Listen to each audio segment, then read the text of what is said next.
Il y a un peu de bruit dans la rue, je suis désolé parce que les gens travaillent en fait la journée. Qu'est-ce que vous voulez que je vous dise? Salut, bienvenue dans cette nouvelle vidéo bonus de la chaîne. On va essayer d'en faire de plus en plus souvent. Ça nous fait kiffer avec Pauline, je crois. Pauline, ça te plaît ou pas? Non. Je ne connais pas la réponse de Pauline. Non mais je crois que ça nous plaît d'alterner autant que faire se peut les vlogs du dimanche matin à 10h avec une autre vidéo d'un autre genre, un petit peu comme ça, des facecam, pourquoi pas. Aujourd'hui j'avais envie de parler avec vous de notoriété, pas forcément la mienne, si tant est qu'elle soit brillante, et on va en parler dans quelques minutes, vous allez voir que c'est pas vraiment ce que vous pensez, mais j'ai envie de parler de notoriété au sens large. Pourquoi? Parce que j'approche des 40 ans, j'adore le dire que je vieillis apparemment. Mais tais-toi donc, toi, dehors. Ah la vache. Mais je t'entends jusque-là, monsieur. Donc, a priori, l'homme à côté de toi t'entend. C'est terrible d'être aussi proche l'un de l'autre et de parler aussi fort.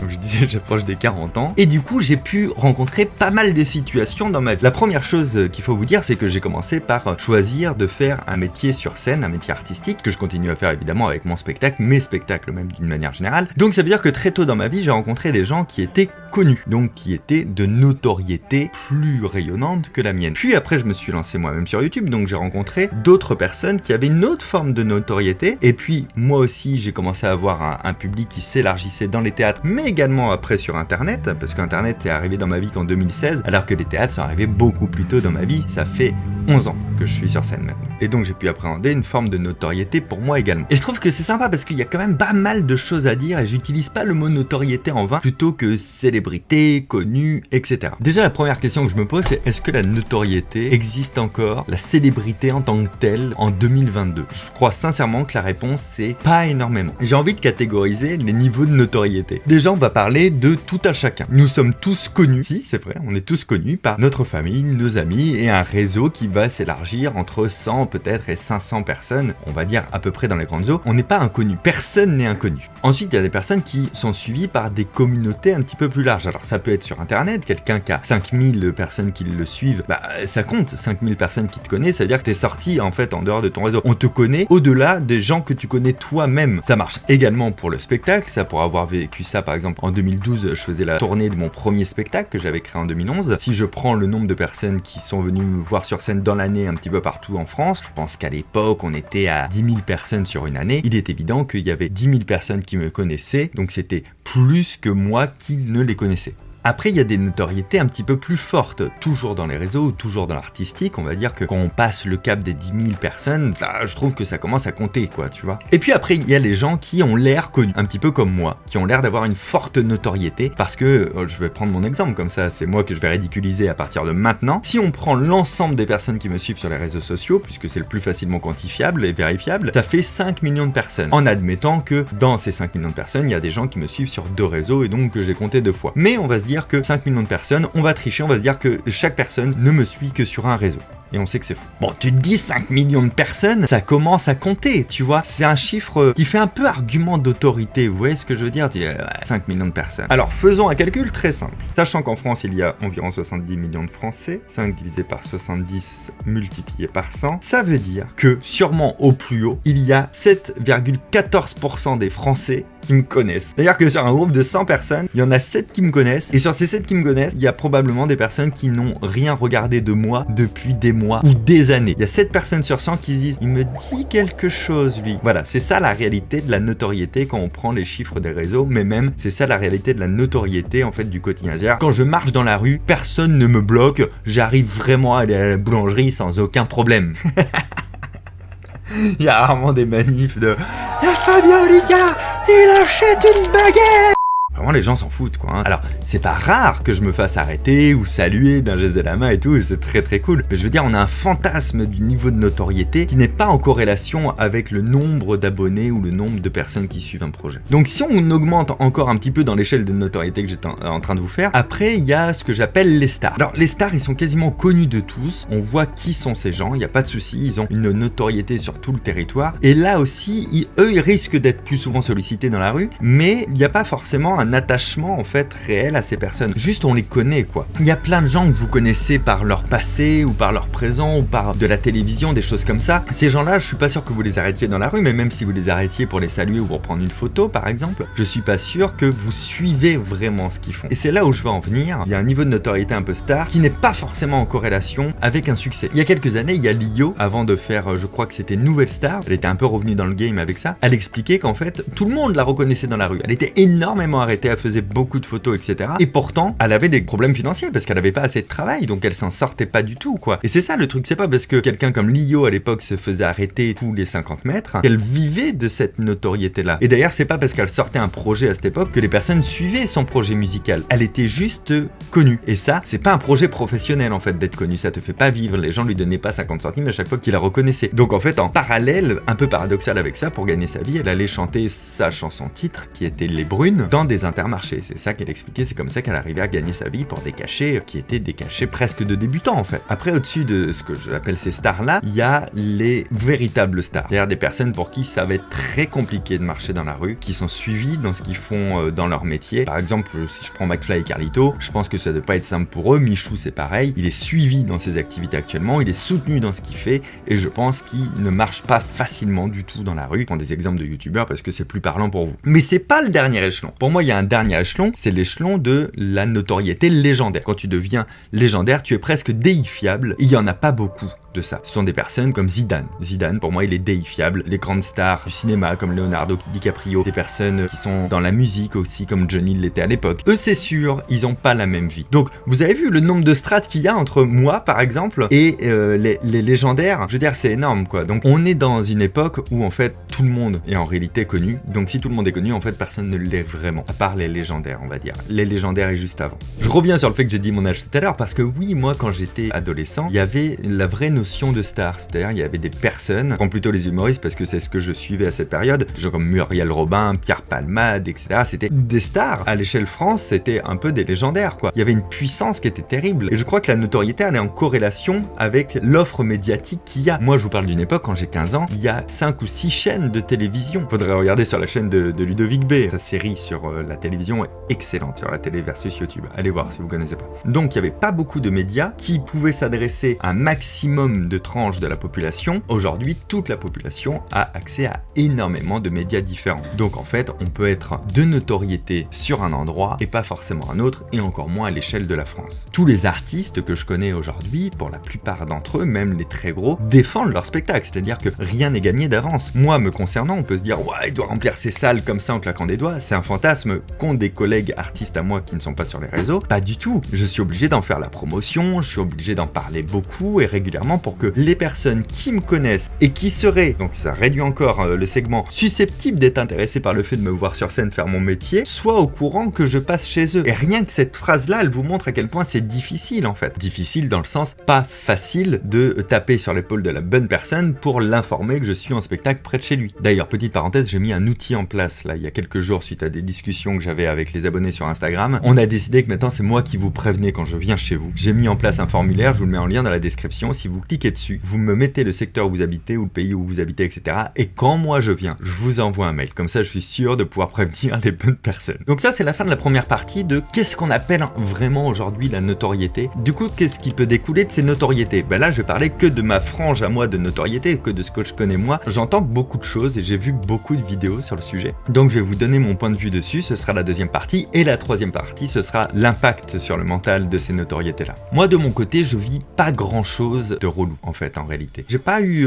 trop de débordements. Franchement, j'ai quelques anecdotes, comme tout le monde, de choses où tu te dis « Oh là, ça devient gênant, attention, faut pas faire ça, s'il vous plaît. » Mais ça reste quand même assez rare. Je veux dire, en point positif, j'en ai des centaines et des centaines à citer, c'est sûr. Il y a des facilités, c'est-à-dire que, en fait, les portes sont pas ouvertes pour moi, mais les portes sont entr'ouvertes. C'est-à-dire qu'en général, quand je veux, par exemple, contacter quelqu'un ou quelque chose, j'ai plus de levier quand même pour qu'on m'écoute. Ça veut pas dire que ça va aboutir, mais on va m'écouter sûrement un peu plus facilement, faut être honnête. Le point négatif, et j'en vois vraiment qu'un seul, c'est plutôt les soirées. Alors je suis pas un mec, je pense que vous en doutez, qui fait des grosses soirées, etc. Mais ça peut me plaire d'accompagner les potes ou une fois de temps en temps, etc. Je vais vous raconter une anecdote qui va vous donner un petit peu le truc de pourquoi j'en fais plus du tout. Une fois j'étais avec Loïc, que vous connaissez, et Denis, on mange ensemble et il me propose de sortir. Et je fais c'est compliqué parce que après quand il y en a qui me reconnaissent, avec l'alcool c'est pas tout à fait gérable, etc. Machin. Pas l'alcool que je prends moi, hein, je bois quasiment jamais d'alcool, mais plutôt les personnes un peu alcoolisées me font mais si ça va bien se passer et tout. Ok, je lâche, je vais avec eux. Je pense qu'au bout de 5 minutes, il y a un mec qui vient me voir, mais il est vraiment arraché quoi. Fabien Ricard, ouais non mais ce que je voulais te parler. Et je regarde sa pupille, elle est complètement dilatée. Et en gros, je vous le dis, il avait pas pris que de l'alcool. Bref, il est très relou, très tactile, très incohérent aussi. Du coup, Loïc qui voit ça à un moment donné, il le prend comme ça par le cou en mode poteau. Il l'emmène un peu sur le côté, il fait t'as vu, en fait t'es relou, tu te rends pas compte, mais là c'est pas très cool, on est entre nous, on boit un verre et tout, nanana. Le mec il fait ok pardon. Et 2 minutes après il est de retour et encore plus relou et encore plus chiant. Et du coup je dis au gars bon allez je vous laisse, moi j'y vais, je finis même pas mon verre, j'y vais passer une bonne soirée, mais je vous avais dit que ça peut être compliqué et tout. Et je suis sorti attendre un taxi. Lui est sorti, il m'a suivi, il a été relou jusqu'au bout. Je lui ai dit en vrai je sais t'as pris des prods. Il fait oh pardon, ah non mais moi je veux pas te faire chier. Et ses excuses sont devenues reloues elles aussi. Vous voyez ce que je veux dire? Et je lui en veux pas du tout en fait, c'est pas le problème. C'est juste pour dire voilà le seul point négatif, c'est juste ce genre de soirée publique où les personnes peuvent avoir un état de conscience un peu altéré par des produits, par de l'alcool, etc. Bah ça j'y vais plus parce que je sais que à une personne qui me reconnaît et qui est pas dans son état normal, ça peut devenir un enfer pour moi. Je veux dire, en termes de points négatifs, quand même, il y a quand même pas grand chose, quoi. C'est plutôt cool. Les personnes que je croise, elles sont toujours sympas. On fait une photo, on discute, on se dit un mot, on se dit juste bonjour, ou la personne se trompe de nom quand elle me parle, ou on me fait juste c'est pas, vous êtes pas, hein? Et moi je fais ouais, hein? Et puis voilà, c'est ce que j'appelle encore une fois la fausse notoriété. Je trouve que ça remet quand même les choses en perspective et ça remet l'ego à sa place, quoi. Et ça va être mon pont pour la troisième partie. La troisième partie, c'est comment on vit l'impact de ces notoriétés sur le mental et sur l'ego. Je crois vraiment qu'il faut le vivre d'une manière détachée et scinder ses projets publics de ses projets privés. En rebond un petit peu à la partie précédente, quand je vois ceux qui ont des problèmes trop sur des choses qui transpercent en fait leur vie privée, c'est des personnes qui partagent énormément leur vie privée sur les réseaux sociaux. Je suis pas persuadé du bien fondé de ça. Je comprends qu'il y en ait, c'est leur truc à eux. Moi je suis assez actif quand même sur les réseaux. On fait même maintenant des vlogs sur cette chaîne-là. Pourtant, si vous mesurez tout ça, si vous analysez tout ça, il y a quasiment pas de vie personnelle. Les seules choses de ma vie personnelle que je partage, c'est mon état de fatigue, par exemple, un état de stress. Mais c'est tout, quoi. Je vais pas monétiser ma vie perso. Je vais pas monétiser ma famille, mes rencontres, mes joies et mes douleurs. Encore une fois, je critique pas ceux qui le font, mais moi, ça me viendrait pas à l'esprit. Et je crois que c'est ça aussi qui protège un petit peu la bulle personnelle et qui fait que je vous disais dans la partie précédente, j'ai pas tellement de soucis avec ça, quoi. Je pense que ceux qui partagent trop leur vie personnelle, ils atteignent un moment où tout se confond. Et c'est pour ça aussi qu'ils vont très mal prendre les mauvais commentaires ou les pertes de vue ou le fait de pas vendre beaucoup de billets d'un spectacle pour leur propre spectacle, parce que tout se mélange en fait. Ils mélangent l'amour des autres avec la notoriété. Je veux dire, moi je viens pas chercher d'amour au travail. Tout ce que je fais sur scène, les livres, les vidéos, c'est un kiff, j'ai de la chance, je fais des travails passion, je fais des métiers passion, mais je viens pas chercher de l'amour en retour. Si quelque chose ne fonctionne pas, ma première réaction c'est pas de me dire ah là là il m'aime moins. Et si quelque chose fonctionne, je vais pas me dire pour autant vous m'aimez plus. Je viens pas du tout chercher d'amour au travail. Je fais ce qui me fait le plus kiffer dans l'espoir que ça vous fasse kiffer. Quand ça vous fait vraiment kiffer, alors là on vit un truc magnifique tous ensemble. Quand ça vous fait pas kiffer, donc les stats sont là pour en parler, le nombre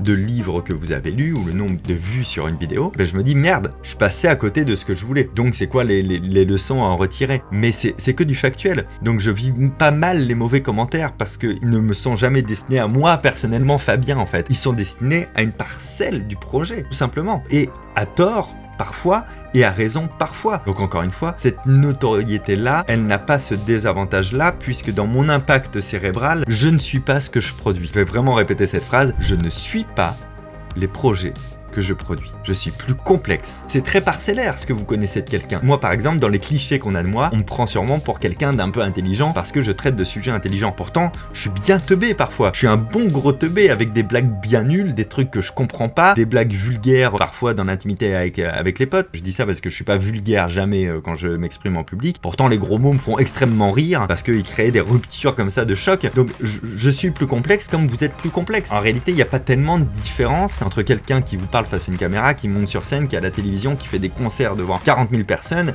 et vous. Les différences sont infimes, quasi inexistantes en réalité. Et c'est ça qu'oublient certaines personnes qui absorbent leur notoriété un peu trop vite. Et surtout, et ça vous en avez peut-être pas conscience, parfois les gens avec qui on travaille, alors que ce soit dans le spectacle vivant, dans le numérique ou autre chose, les personnes avec qui on travaille vont vous faire croire que vous êtes plus important que ce que vous êtes. Et c'est normal parce qu'elles cherchent à vous protéger, à vous mettre en avant, parce qu'elles vivent, elles aussi, par votre travail, indirectement. Vos retombées vont leur remplir les poches. Alors moi, j'ai pas connu ce problème parce que je suis en autoproduction sur tout ce que je fais depuis toute ma vie. Donc c'était une galère, mais au moins, c'était mes décisions. Mais j'ai vu ça ailleurs, en fait. Et tu dis, bah oui, mais eux, ils ont tout intérêt, de toute manière, à exploiter cette notoriété-là et à ce que tu en crois parce que tu les fais vivre. Sauf que la différence, c'est que quand ce sera fini pour toi, ces personnes, elles existeront toujours. Elles continueront le système avec d'autres personnes. Et ce sera un peu la conclusion de cette vidéo, c'est que la notoriété est quelque chose d'éphémère. On n'est pas éternellement le jeune premier, on n'est pas éternellement dans le mood du moment, et on n'intéresse pas éternellement les personnes, même celles qui vous aiment bien. Je prends mon exemple personnel, j'ai des crises sur des personnes, sur de la musique, sur des choses où je vais être au taquet dessus, et puis après j'aime toujours autant, mais je ne consomme plus ça. Il faut avoir conscience d'un truc, c'est que la notoriété, c'est quelque chose soit en parabole, soit en courbe comme ça. Et je reprends mon exemple parce que forcément c'est la chose que je connais le mieux. Moi, actuellement, les choses se passent bien, mais je sens que c'est un pont fragile. Si je tiens pas le dessus du pont en permanence, tout peut s'écrouler quand même très facilement. C'est quelque chose dont j'en fais l'expérience. Je suis pas mainstream, j'ai pas une hype,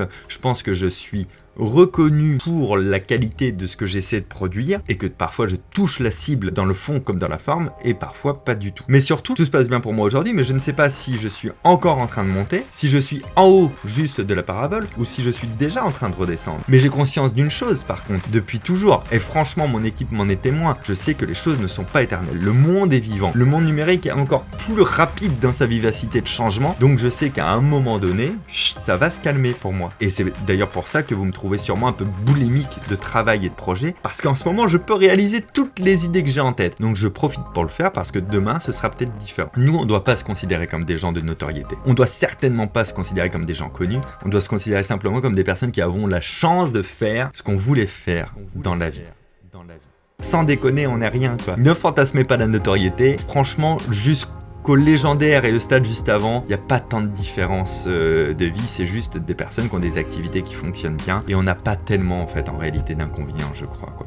On n'en a pas énormément. Voilà, j'avais envie de faire une vidéo sur le sujet. Peut-être je me plante, c'est vraiment des avis perso qui n'engagent que moi. Dites-moi ce que vous en pensez dans les commentaires. Peut-être vous avez une autre vision de la chose. Peut-être je suis vraiment à la ramasse dans mon opinion. J'avais envie de vous partager ça en prenant l'exemple de ce que je connais moi. Prenez soin de vous, abonnez-vous à cette chaîne s'il vous plaît. On continue de faire vivre cette chaîne secondaire. Je suis tellement heureux de ça. Activez la cloche pour voir les vidéos qui sortent évidemment. Vous pouvez liker, vous pouvez partager à vos amis. Vous pouvez aussi appeler vos parents et leur demander comment ils vont. Ça fait toujours plaisir. Allez, à très bientôt. Ciao.